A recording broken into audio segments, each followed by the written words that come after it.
Fala galera, aqui que tá falando é o Marcos e agora com mais um vídeo para vocês. E hoje eu vou ensinar como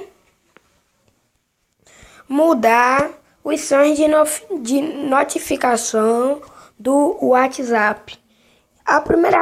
O primeiro app que vocês vão é a Play Store.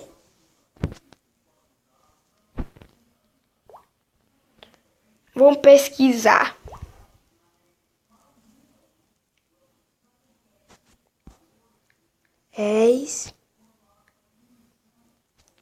aqui File Explore, File Manager. Uai, desculpa gente. Deixa eu voltar aqui na Play Store. Aí vocês vão instalar ele. Depois que vocês instalarem ele, você sai da Play Store, vão pro WhatsApp.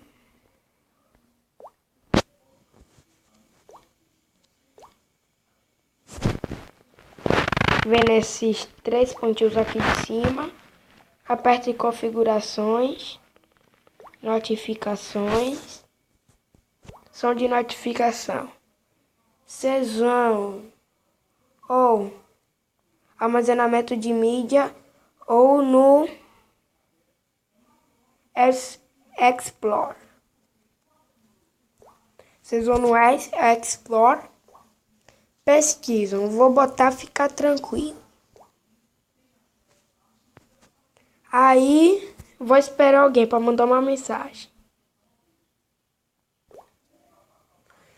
Gente, eu voltei e eu tô esperando.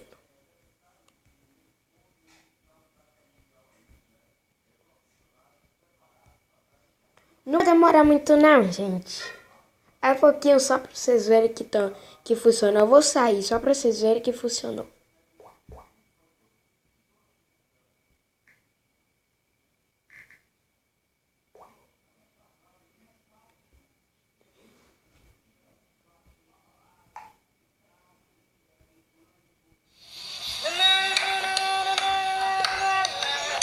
Então, tá vendo, gente?